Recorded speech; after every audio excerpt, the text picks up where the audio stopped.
There's another massive game coming up this weekend. It's the big old clash between Liverpool and Manchester United. Yeah. There's not one way to play football, but we've had some struggles at Old Trafford. A lot of the times we draw there or don't score. We did though last year. Yeah, luckily. It's a funny ground for us. So what do you guys expect from the big match coming up? I think it's not a bad time to be visiting United. I don't think they're maybe up to the standard of what they've been in some years. So we've got nothing to fear. We know obviously that they've got great attacking ability, but whether they're really a solid team, I have my doubts. I don't think they're a solid 11. So we know what United games are like. They raise their game invariably for Liverpool, so we can't take anything for granted.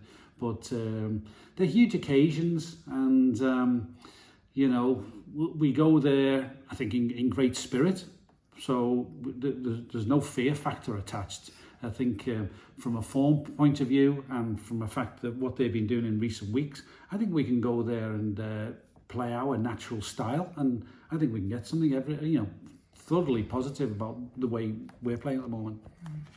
Yeah, it's one of the only grounds you think, I just don't want to get beat. I'm happy with a draw, but I think I just read the stat on Twitter, the last Liverpool have scored 3 goals away from home every game since Alisson scored that header. So, that'll do me. If we can score 3, that'll do me on Sunday, if we can carry that on. They're a team of individuals, and they have got some brilliant individual talent, and they'll be trying to prove something on Sunday, because Liverpool is such a great vein of form. So they will try and prove something, it's not a must win, I don't think. It's a must not lose. But going to Old Trafford, though, it's a bit of a funny one. It's not a very friendly one to go to, Peter. It's a lot friendlier than it used to be, I'm telling you. Yeah, but it's still not very friendly. I don't find it No, very it isn't, friendly. but I mean, it's a walk in the park compared to what it used to be, believe me, but I always remember going in the 70s with my dad as a kid, and I could not believe the hatred. And we were walking back to the car, and I said to my dad, don't talk, because you knew the danger.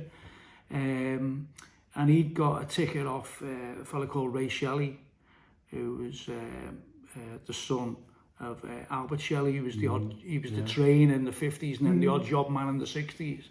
So we were in the stands behind the scoreboard and that. So we could look at what was going on in front of us, and it was a war zone. Yeah. It was a war zone. Not like that now, No. I remember being on one of the trips. We had a brick put through the window of the coach. It's always been a difficult place to go. I don't think there was quite the hatred in going back to the 70s in ways. I mean, if anybody ever listens back to the 77 FA Cup final, there was not this same hatred in the songs as occurs now. It was very much, they shout for United and we're shouting for Liverpool. There was a difference, but actually going to Old Trafford, did exist. That sort of hatred was there, that rivalry. It was a nasty rivalry, but I think it's heightened in sort of in latter years. In the Twitter generation. Yeah. But I think people like Ron Atkinson, I think, said coming to Anfield was like going to Vietnam. So it worked both ways. We're not saying that was worse than Anfield. But I think it was during that. I think the 80s was when it was at its height, the animosity. Now obviously they're not going to be friendly there on Sunday. But compared to what it used to be, I can tell you, it's fairly well organised, What I'm wondering about though is that there's talk about another protest against the Glazers. And remember last time it was the game was called off. So I don't know if that's going ahead, and whether the police can be prepared for that, because they're taking the advantage of the whole world is then looking at this game. Well, it's the biggest game in the world, isn't it? Yeah. Real Madrid, Barcelona used to be, but Liverpool, Man United is right up there.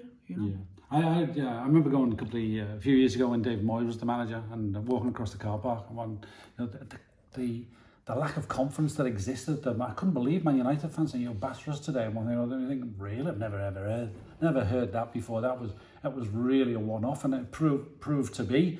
I think there's a little bit of that at the moment. I think I think a lot of people have given up on Solskjær a little bit. I think it's not going to happen. He's not going to be the guy to turn Manchester around and have them really challenging on a regular basis. I think this is a good time to be going to Old Trafford. Yeah, I think it is.